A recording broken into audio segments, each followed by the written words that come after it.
my pleasure to introduce to you Doug Walker. I first became acquainted with Doug several years ago when I was at the University of California. Doug wrote a book called Aha Performance, and it's a leadership message that I think you really need to hear. It's exactly consistent with the story as we tell it here at the University of San Diego, which is the message about principled, ethically based leadership. And I think Doug's got a model that is quite exciting to apply. So, and actually, he tells the story as well as anyone I've ever heard. So, ladies and gentlemen, Mr. Doug Walker. Thank you. Thank you. Quick question. How many of you, when you woke up this morning, were thinking to yourself, geez, it's been a long time since I played Simon Says? There's a couple. The drought is about over. What I'd like you to do is to pair up. One of you be person A and the other one be person B. This game of Simon Says is a little easier than the usual one. Instead of saying Simon Says, 3 instructions from person A. Either arm down, arm out, or arm up in whatever speed, whatever order you want to do. Person A, as you give the instructions, just sort of observe what happens as person B follows the instruction. Any question? Okay, you'll have about 30 seconds. Pair up with somebody, person A, person B. Here's the question, what did you notice? Between your input and their output, what did you notice?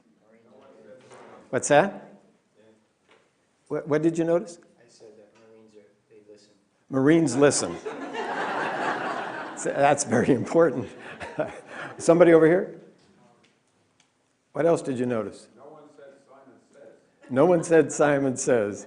I saw an overachiever back here with both arms going up. Anything else you noticed? There's processing, a little bit of a lag. There was a little bit of a lag time between person A's input and person B's output. Not the same as a non-living switch. You turn it on and the light comes on. Living beings, human beings for sure, process something. So the question is, what goes on between your input and their output? If we can figure out what goes on and learn how to tap into that, maybe we can not only speed up what whatever comes out, but get a better chance of having the output be what we'd like it to be. How many of you are parents? Anybody a parent? Wouldn't you like to have a direct pathway between your input? There's no such thing. There is this processing time. But if we learned a few things about what's going on in there, we maximize our chances of getting the output that we'd like to get. Okay? Now I have another question. How many of you, as you're on your driving here, were thinking to yourselves, God, I hope he lets us sing? Not a single hand goes up on that one. So what are you going to do when you're managing people or parenting people and you want to get 100% participation in something and nobody wants to do it? What are you going to do? Sing anyway. Somebody up here have an idea? No? All right. Well, there are certainly 2 approaches. We can try the Nike approach. The song is We Are MSE-Aliens, okay? We'll try the Nike approach. We are one, but we are men. And not a single person is singing. So what can we conclude about the Nike approach? We don't know the words. That's one thing we can conclude. Another thing is nobody ever just does it. There's some things that have to be set before any doing happens. So what are the things that have to be set? I think there are 3. And one of them you already hit on, clarity. Can people hit a target they can't see? Very difficult to hit a target you can't see. So you need to be clear about what you're asking people to do, which means probably there's more to it than just telling. There's probably some teaching that has to happen as well. In order for me to cover clarity in terms of the song, I'm going to sing it through once so you kind of get the tune in your head. And then when it's time for you to join in the performance of the song, I'll give you the song one line at a time, so it'll be right there when you need it. We are one, but we are many, and from all the lands on earth we come. We share a dream and sing with one voice. I am, you are, we are M-S-E-L-E-N. Any question about the lyrics? Now that it's clear, and you know I'm going to give you the words right when you need them, how many are saying, okay, that's really all I needed was clarity, I'm ready to go? Typically, there's some early adapters. You know, there are people, if they're clear what you want, they're happy to do it for you, people who work with you and live with you. There are other people who say, well, what are those other two pieces, because I'm not quite ready yet. The next one is people have to believe what you're asking them to do is attainable. Attainable. So clarity and attainability. If people, well, in fact, Robert Kennedy, one of his favorite quotes was, show me the person who doesn't know it can't be done. That's the person I want to work with. As soon as you know it can't be done, how much effort are you going to put into it? Not much. President Kennedy, 1960, said, we're going to put a man on the moon by the end of the decade. 1969, we had a man standing on the moon. Attainability doesn't mean proof we can do it, it means belief we can do it. So setting stretch goals, or as one author puts it, BHAGs, big, hairy, audacious goals, is something you shouldn't be afraid to do. If people believe they can do it, they'll put some effort into it. Now, in the book, I talk about 10 E's of attainability. Do we have the equipment, the environment, the enthusiasm, the energy, the experience, the expertise, the expenses covered, things like that. In this particular exercise, if your jaw's not wired shut, this is attainable. You can certainly join in the performance of this song. Now that everybody knows it really is attainable, how many people are ready to go? It's clear, it's attainable. We picked up a few, the rest of you are saying that third one better be really good, because I'm nowhere near ready to join in the performance of the song. Third one is the old what's in it for me. Only the way I put it, the payoff for you has to be equal to or greater than the cost for you to join in. So if you were ever embarrassed with your singing or you're a little uncomfortable with it, is it likely in a professional event like this you'd be willing to join in? It's unlikely. So if I'm going to have a chance of your being willing to join in, I've got to make it safe for you so that you can be part of it, but in a way that doesn't cost you much. Does that make sense? Okay, so how many of you are saying, I don't want to sing the song, but if you let me rap the song, just let me talk the song, there. It goes like this: we are one, but we are many. How many can do that? We picked up a few more. How many are thinking Milli Vanilli? Milli Vanilli made a fortune. They never uttered a sound. It was just... You can lip sync if you want to. Lip syncing, rapping, or singing, how many are ready to go? Pretty much everybody. Who's holding out for kazoos? Be honest.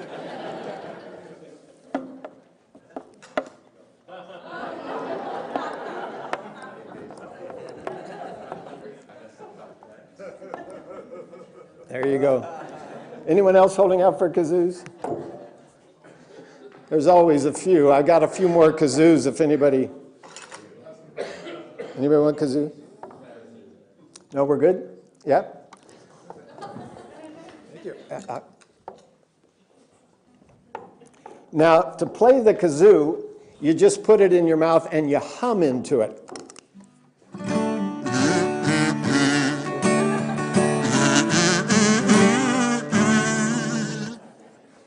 By the way, we don't recycle kazoos, so if you take one, it's yours. Anybody else want kazoo? There's somebody over there wants one, if you'd give one over there too.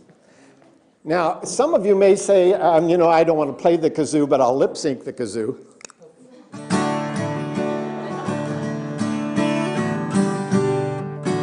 Or some of you may want to get out your cell phones and... So in whatever manner you're comfortable, singing, rapping, lip-syncing, kazooing, lip-syncing the kazoo, you know, cell phoning, is everybody comfortable? Got some way you'd be comfortable joining in? Here we go. We are one, but we are many. We are one, but we are many, but we are many. And from all the lands on earth we come, and from all the lands on earth we come. We share a dream, we share a dream, and sing with one voice, and sing with one voice. I am, you are, we are MSE-aliens.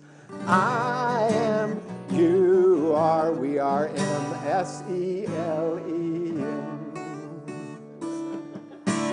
Not bad.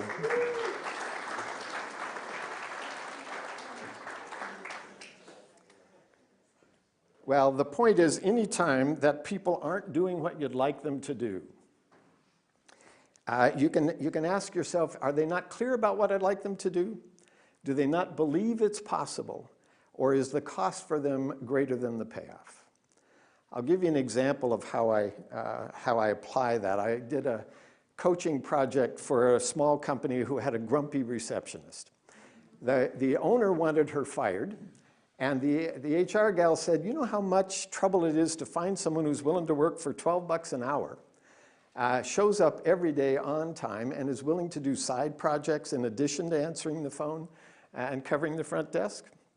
And the owner said, well, if you can get her to answer the phone more cheerful, she can stay, otherwise she goes. So the HR gal called and said, do you do coaching of grumpy receptionists? And I said, sure. So I met with her and I said, by the way, my belief is that clear attainable payoff have to lock in before anybody wants to do what you'd like them to do, and until you want to do it, you won't do it. So I asked her, do you want to make the changes they want you to make? And she said, yeah, but I've learned not to trust that until I check it out a little more thoroughly. So I asked her, what do you think they want you to change to? And she said, well, that's the problem. They keep saying they want me to answer the phone more professionally, but I am answering the phone professionally. I'm from New York. I know how to answer the phone professionally. Well, New York professional and San Diego professional, apparently two different things. So did she understand clearly what they wanted her to do? I didn't think so. So then I said, well, do you think that if you go through all this work, they're going to let you keep your job anyway? Do you think this is attainable to actually meet this challenge? She said, no, I think they've already made up their mind. And besides, she said, you can't change my personality. Do you think she believed this was attainable? Yeah, I didn't think so either. So then I said, well, then what's the payoff for you to go through all this work if you're going to lose anyway? That's a lot of hoops to go through. And she said, well, you know what? You're right. I've already got my resume circulating out there. And in fact, I have an interview scheduled for tomorrow. So I said, well, let me ask you these same questions, but in a slightly different way. Supposing we could ask the HR gal if she would be willing to demonstrate, to role play for you how she'd like you to answer the phone, and then how she'd like you to greet people at the front counter, and then give you a chance to role play back and confirm that's what they're looking for. Would that help with the clarity? She said, yeah, and I think the HR gal would be willing to do that for me. That would help a lot with the clarity. And I said, supposing then you told her and maybe the owner of the company, I want to make these changes in a way you'll notice. It doesn't do any good to make changes unless people notice them. I want to make changes in a way you'll notice. If I do you guarantee me I'll get to keep the job? And I said, would you trust them if you ask that question? And she said, yeah, I'd trust them. So I think that part's attainable, but you still can't change my personality. I said, I don't want to change your personality, just your behavior. I'd like you to smile when you answer the phone. She was a single mom with a boyfriend, and I said, do you ever smile on the phone now? Like when your boyfriend calls, do you smile? And she said, yeah. And I said, what about when your kids call? Do you smile then? She said, sometimes, depending. So I said, then we're not even talking about learning a new behavior. We're talking about taking a behavior that exists and just using it in this context. So it's not a personality transformation. It's not a new behavior. It's just something but in this context. Can you do that? And she said, yeah, I could do that. And then we talked about the payoff. Do you have friends here at work? Yeah. Do you want to go work at a place where there's a lot of strangers and you got to start all over again? No, not really. I'd rather stay here. And you're a mom. Do you want to tell your kids at home that mom had a challenge at work and she quit? Or mom had a challenge at work and she met it and overcame it. And she said, now I really do want to do this, let's get going. And we came up with a few things, simple things, a mirror in front of the phone so she could see if she was smiling. About 4 days into it, she called me and said, you wouldn't believe what happened yesterday. I said, what happened? She said, we had a customer who started calling in the morning and kept calling throughout the day for the project he was working on. And at 4:45 he called and he said to me, how do you answer the phone as cheerfully in the afternoon as you did in the morning? And I said, be sure to tell your HR gal and the owner of the company that you're getting that kind of feedback. She said, not only that, employees are asking me, what's going on? You can feel the love in the lobby. And all it is adding a smile to the conversation. There wasn't too much to it, but she had to want to do it, meaning she had to be clear about it. She had to believe it was possible, and the payoff for her had to be worth the cost. Does that make sense? All right, now how do we get to payoff? I figured this one out when I was standing at the top of my stairs. My son was 5 years old downstairs. I wanted him to come up and take his bath. So I yelled downstairs several times. Finally, he answered. And I said, Todd, I want you to come up and take a bath. And I wanted him to say, why, certainly, Father, I'll be right up. And can I bring you something from the kitchen, to make your evening a little more enjoyable? But he didn't say that. Any guess what he might have said? No, yeah. He said that, that's for sure, or wait till the next commercial, things like that. In this case, what got my attention, not so much the words that he used, as it was the tone of his voice. He sounded like a graduate student at USD, just doing dispassionate academic research. Intellectually curious, he said to me, why should I, Dad? Why should I? And it occurred to me there are only 4 possible answers to that question. 1, you should come upstairs and take your bath so I don't come downstairs, rip off your clothes, take you upstairs, put you in the bathtub. In other words, do it to avoid force. Do people like to be forced to do things? We absolutely don't. And we'll do a lot of things to avoid force. There are at least 3 groups of people who are authorized to use force: parents, military, and police force. It's not a good idea in your workplace to use physical force. So it's an option, just not a good one. Even as parents, we had some neighbors whose 12-year-old ran away. And I said, what happened? They said, well, we put her in her room and she tried to go out and we tried to force her in. She pushed past us, out the door, into the 16-year-old boyfriend's car. 2.5 months later, they found him in Northern California. My son's 5 years old. I wanted him hanging around more than 7 years, so I figured force probably not a good thing to be using a lot of. Now, if he's running out into the street, would I use a restraining force to keep him safe? Absolutely, I would. But short of that, I kind of put that one away. Second option that occurred to me, threat. Come upstairs and get in the bath or I'll hurt you in one or more of the following ways. And it could be I'm going to be mad at you. It could be I'm going to take something away from you. It could be I'm going to limit your freedom. There's a number of ways we have of hurting each other. This particular method is, in fact, alive and well in the workplace. It's called a performance improvement plan.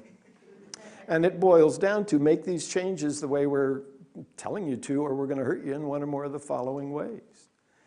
Is it a good way? I don't know what the current percentage of effectiveness of performance improvement plans is, but the last time I checked, it was 80% of them failed. It wasn't a high percentage way to go. So I figured I could use it. I'll keep it in my back pocket. I may need it sometime, but probably not the best way to handle this situation, and probably not the best habit to get into. So then I started thinking, if avoid pain exercises had their flaws, then what about approach pleasure? If you'll come upstairs, I'll give you some M&Ms. What's wrong with that? Well, what's wrong with that is he's 5 now. At 6, he joins the little kids union, and all of a sudden, M&Ms aren't enough. He's going to want peanut butter cups, and then, Godiva. I won't be able to afford to get him into the bathtub if I go that route. Guys like Daniel Pink are pretty actively spreading the word that bribes don't work very well either. If you haven't seen his stuff on YouTube, it's worth looking it up. He makes a very powerful point that the research for the last 40 years in every demographic and every culture proves the same thing. The bribes are counterproductive, so don't even think about them. They don't even work on animals. The little piglets at the fair that they train to go up the the stairs, slide down the slide, trip the little lever at the bottom of the ramp, get the piggy M&Ms. You know how long they'll do that? About 3 months. And then they say, you know what, I have a certain pignity here, and I'm simply not gonna, I'm just not gonna make a fool out of myself for those crummy little M&Ms. So what's the other option then? If you're not gonna use force, threat, or bribe, the only other option is vested interest. Do it for some internal satisfier for you, for something that's important to you. Do it. And then we'll talk about what these satisfiers are in a minute. But the point is, if you can get down to something that's important to him, it'll be a whole lot more effective than if you're trying these things in red are really extrinsic motivators. The green is an attempt to get the reason for doing it to be intrinsically satisfying. My kids, sometimes I'd tell them, you know, you need to do this, you need to do that, and they'd say to me, what'll you do if I don't? And I'd say, you know, I'll think of something. I didn't want them to think I didn't have any threats or, you know, bribes. I'll think of something, but I'd rather you did it because I'm your dad and I'm asking you to. I'd rather you did it for that reason. My son, why should I do what my sister, you know, wants me to do? Because when you go to bed at night and you start thinking about the kind of guy you want to be, you're going to remember this incident. I'm not going to threaten you or bribe you to do it. Something inside of you is the reason you'll do it. And of course, he got up and did it.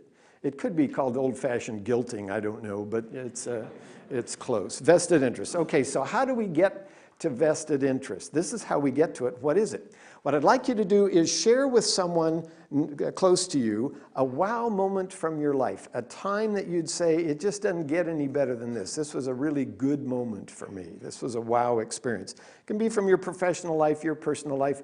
Before you share that, and once they're shared, I'd like to get 2 or 3 people to volunteer to share some that we can all know what it is.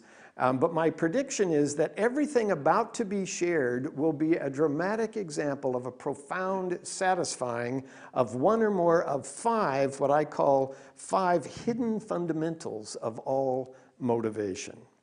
Okay? Any question about the assignment?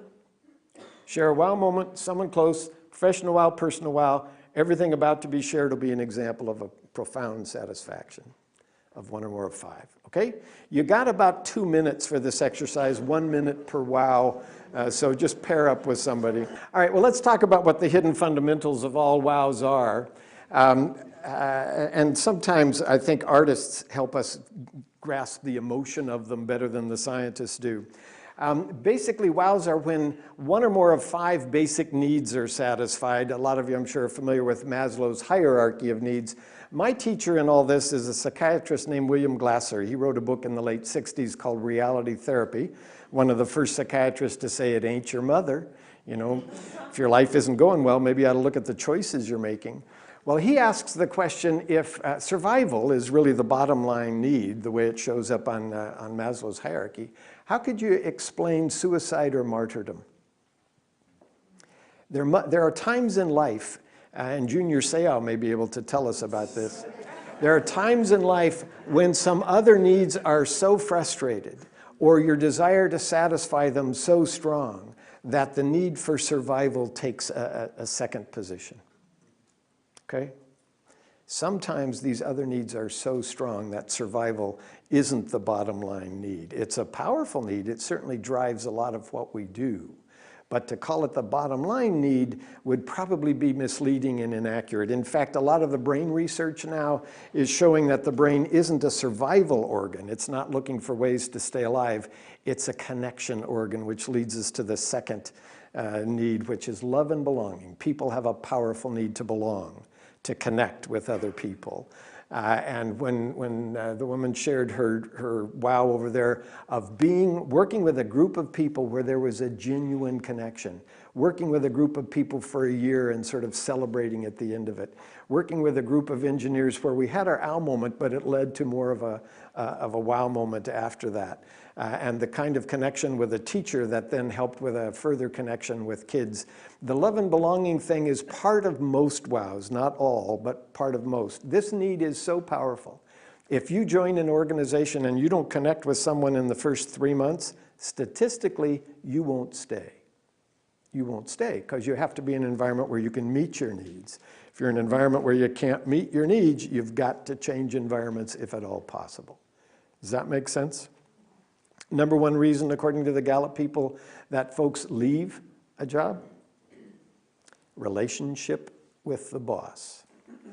Relationship, relationship, relationship. The third need is a need for power or worth and recognition. Martin Luther King's definition of power is my favorite. He said, power is the ability to achieve purpose. The ability to achieve purpose. Would you say figuring something out with the team I'm managing was partly a power satisfier? Now, power over doesn't necessarily say it, and a lot of people cringe at the word power. In fact, Glasser's line on that was that when he first introduced the notion that people had needs for power, a lot of people really were uncomfortable with that. But he said, and he said mostly they were pretty humble people who saw themselves as much more loving and caring than they did concerned over power issues. But he said, in my experience, even the humblest among us compete for who's the humblest of all.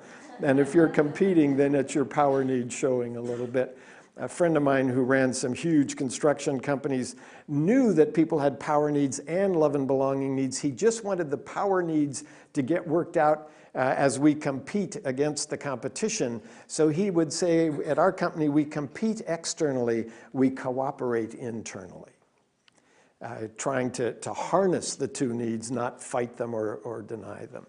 The fourth need is a need for fun, and you led yours with mine was kind of a fun wow.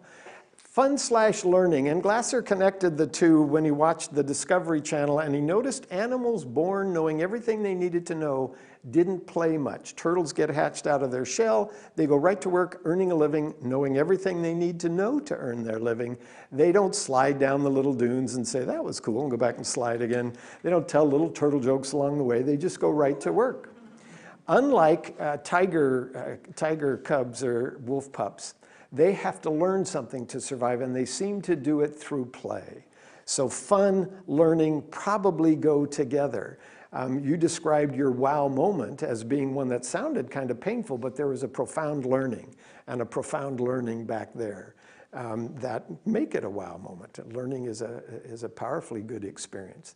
And the last one is freedom or autonomy. The ones that Daniel Pink talks about, purpose, mastery, autonomy.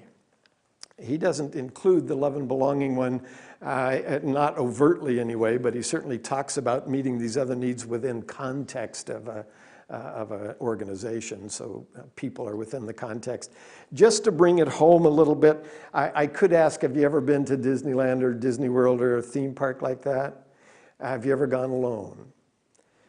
Most of us don't, because this need for love and belonging, and because once we get there, the rides are made for two, and it reminds us. Every once in a while, someone will, just so they can choose what rides they get to go on, you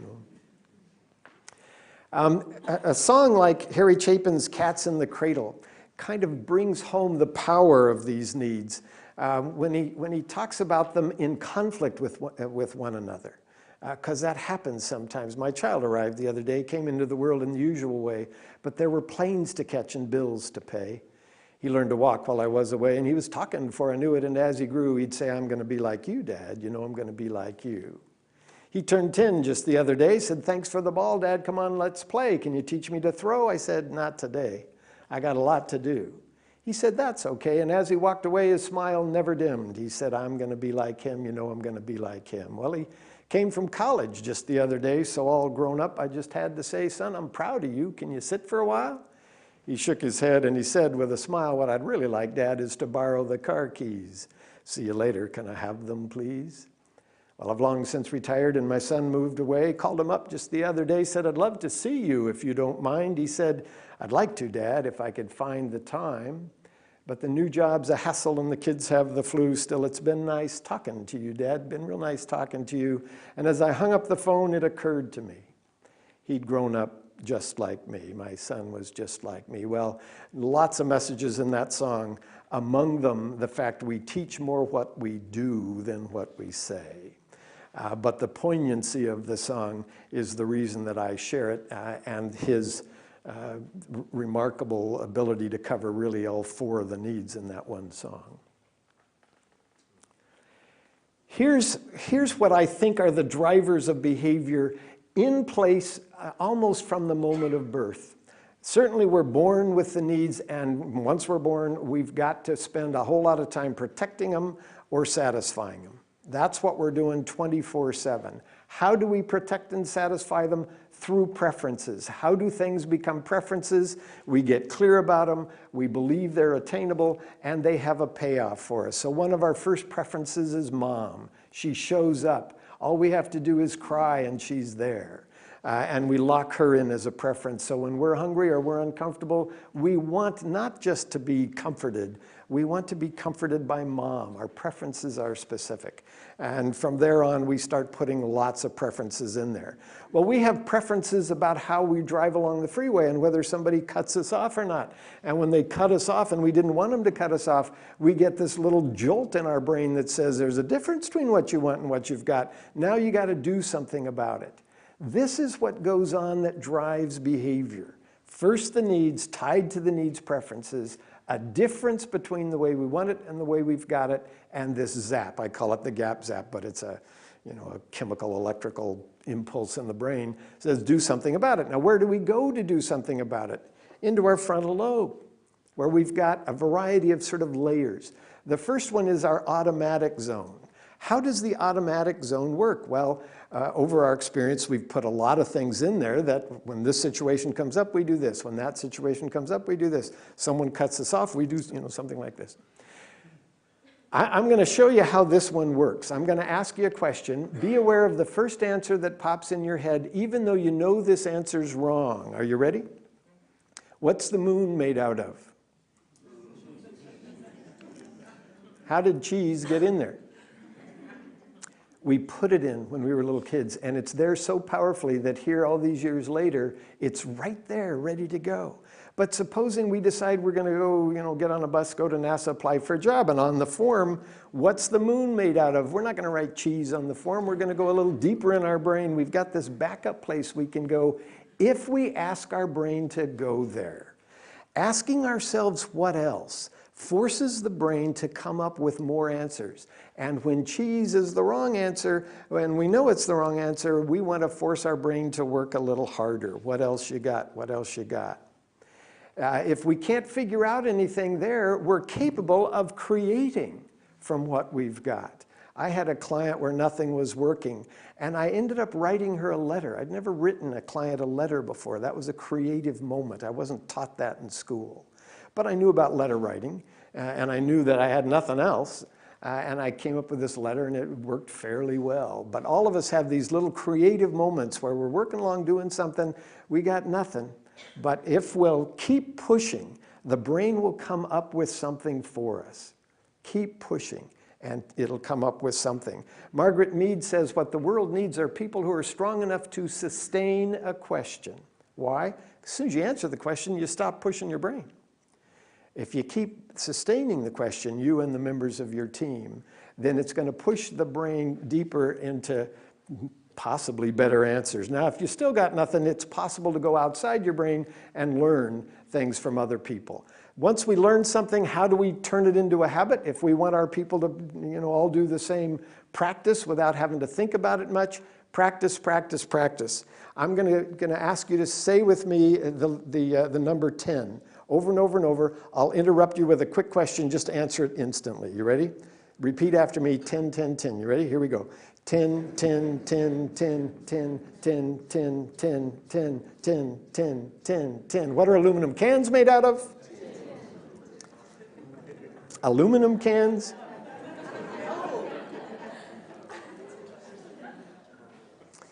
Sometimes the brain's got things so in there that it pops out and it feels right. Did it feel right? It feels right, because we had just put it in there. Now that you know how the brain works and you know not to trust your brain, let me try another one. Say the word folk, F-O-L-K, with me carefully, okay? Folk, folk, folk, folk, folk, folk, folk, folk, folk, folk, folk, folk. What's the white of an egg called?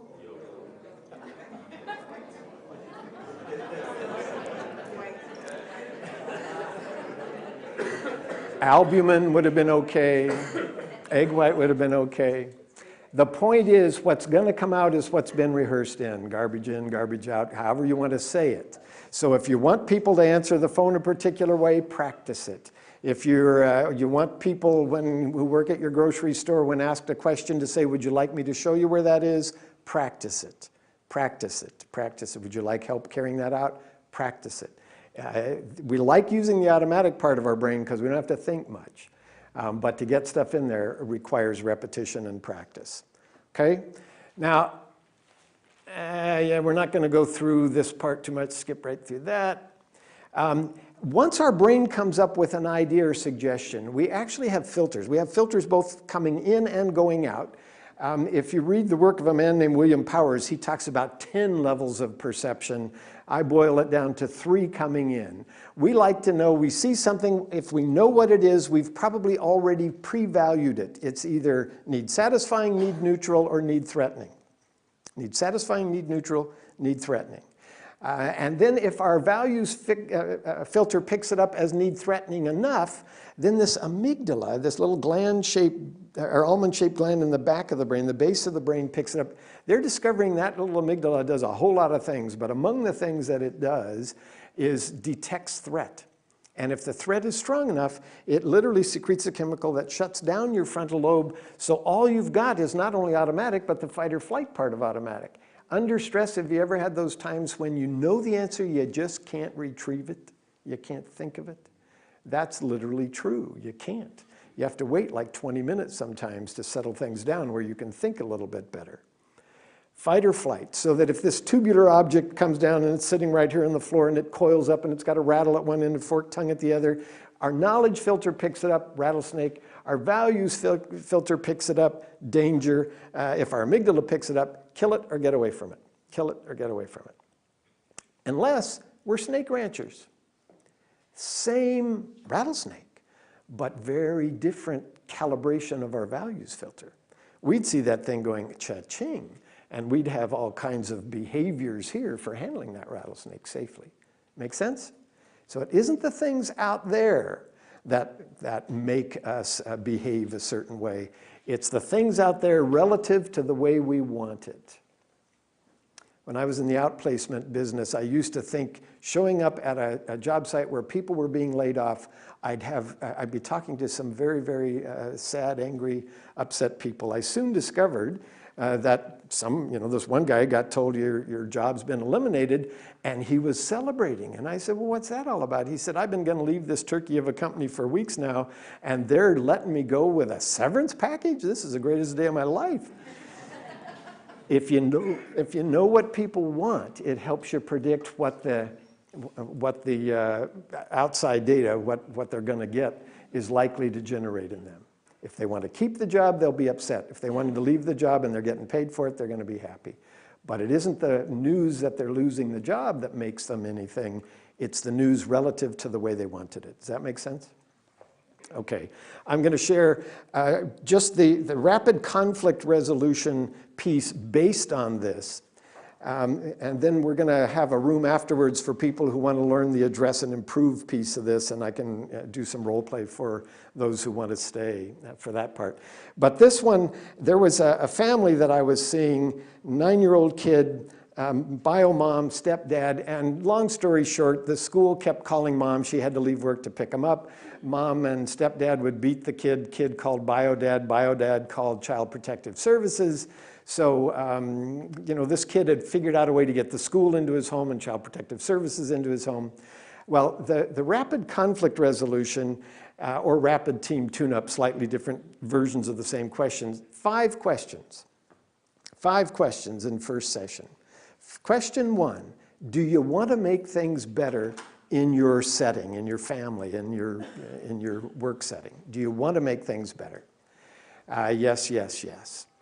And now I've learned to ask that question 3 different ways. Do you want to make it better? Would you be willing to make it better? Or for the negative people, I've learned to say, would you be against making it better? They can say no, and it means yes. So it works out well for them, works out well for me.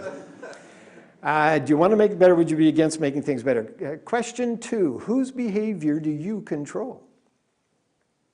And most people will say theirs, but they're in conflict because they're trying to control somebody else's. You want to make it better, it's your behavior you control. Question 3, what's working in the household now? What's working at the job site now? What's working among your team now? And sometimes people will say not much, but hold them on that question. You don't stay anywhere where nothing's working. You're getting something out of it or you'd be gone. What's working? Question 4, what could be better? And this is it. You've got to be careful on this question 4. It needs to be phrased in the present and the future. What needs to be fixed is, not what's wrong is. Does that make sense? He's always yelling at me, so the tone of conversation, of communication needs to be fixed. Never shares information, so he needs to share more, or more information needs to be shared. Always put it in the present or future tense, because that's the only place you can fix something anyway. And then question 5, what's one thing you can think of to do differently that you think would fix one or more of the things on the list? You said you wanted it better. You said it's your behavior you control. There's some things already working. But there are these things on the list, and if you'll take responsibility for your behavior, what's one thing you'll do differently that you think will fix one of these things on the list? This little kid said to me, I don't know, I'm too stupid. Why don't you tell me? Now, I told him, kid, you're trying that on the wrong person. I'm a professional. There's nobody in the room who knows what's viable for you better than you do. And with that, the kid curled up prenatal on the chair. And I said, that tells me your brain's working pretty good. I've never had anyone be that creative, you know, to curl up on a chair in my office. That's really good. And it just confirms what I'm saying. If you can't figure something out, your brain will give you new ideas. You're trying to get out of this exercise, because if I'll give you something to do, you'll try it, it won't work, and then whose fault will it be that it didn't work? It'll be my fault, you know, not yours. And I'm not looking for you to be at fault here, but I do want you to choose something that'll work for you. So then he gets up on his knees, faces the back of the chair, and he starts pounding his head on the back of the chair. And I start grinning, and I said, man, that's really creative, and it's not hurting me a bit. You can pound away as long as you want. But I don't think that's really going to make things better at home. Try it for a while, see if it works, but I don't think it's going to. And when you get tired of it, then what else you got? What else you got? And he pounded away for a little bit longer, but not much. And he said to me, what if I can't think of anything? And I said, well, we got like 4 more minutes. If you can't think of anything here, keep asking your brain what else. It's designed to give you answers. You'll come up with something. Maybe in the car on the way home. Maybe after you get home. Well, they left the office. He hadn't come up with anything. I hoped to get a call when they got home. No call. 9:30 that night, his dad called and said we had the best conversation with him we've ever had. And he came up with a number of things that he could do differently. The point is, people have what's viable for them in there. And if you don't get sucked into giving them too many answers that they can't do because they're not you anyway, you're probably better off. Elicit their help in coming up with not where we're going. You might put the clear attainable payoff into where we're going, but let them come up with whether they want to sing, lip sync, you know, rap or kazoo to get there. Okay? Any questions about any of this? There's clearly more to it. The more to it is in the book, and the more to it we can share in another room afterwards, but it's in fact a little after 9. I apologize for that. Thank you very, very much, though, for your time and attention.